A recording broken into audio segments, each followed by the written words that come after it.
Hi, this is Max Starry, one of the head connoisseurs of Tea Garden Tutorials.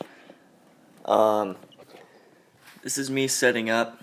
Basically, I tape a piece of paper to a hard, flat object, which just happens to be an I Spy book, and then I draw borders around the edge of the camera just so I know where to draw. So I've already recorded this entire thing and uploaded it to YouTube and published it and edited it and everything.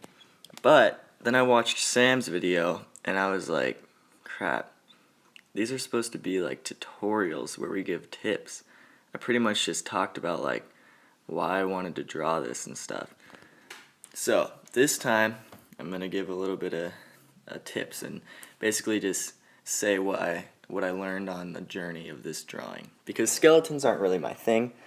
I do draw like skulls sometimes, but they're usually pretty disorganized and random. I don't usually do human skulls. So one thing I learned drawing this is the teeth. If you do like a little line coming up on the top of the teeth, just kind of like where the teeth sinks into the skull, you do like a crease right there. It makes it look kind of more ancient and intense and realistic almost. So that's what I did on this one. This was my first time ever doing that on a skull.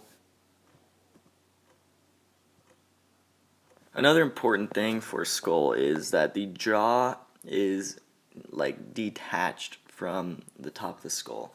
The skull itself is the top teeth and the head and the eyes and the nose, and then the bottom jaw kind of like attaches at like this indent in the skull. So remember, detach your jaw from the skull.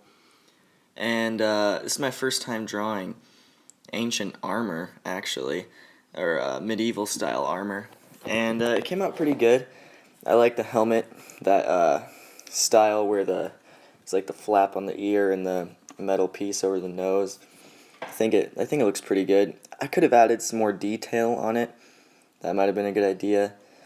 For this sword, I didn't think it really looked ancient. It didn't really fit in with the skeleton to me. It just kind of looked, I don't know, just a little bit like crystally and nice almost. So, and like the shape and the length of it just didn't look like scary like the skull, like the skeleton did. So in a little bit here I decided to actually just cut it off, and because I liked the bottom part of it, I just didn't like the blade. So I made it broken, which I think looks a lot better. Yeah, so if you're coloring in a lot of black area, you can do Sharpie, and it's gonna irritate you a little bit when you're doing the Sharpie. Well, it might, because the Sharpie almost has like a brown tint compared to like black pen ink. So unless you're drawing the whole thing with a Sharpie, it's gonna look a little bit different.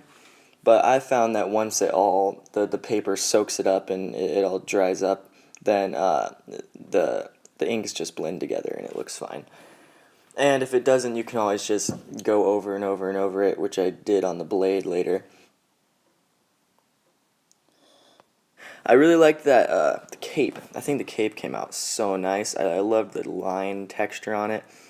I think I'm going to maybe do a tutorial on skeleton noses, because I used to just do an upside down heart for the nose, but I moved on and I just discovered new ways to do it, and it's really fun. Yeah, so thank you for watching. This was Tea Garden Tutorials. This is the finished product. I put a filter on it so it all looks a lot better. It's pretty sexy. Thank you.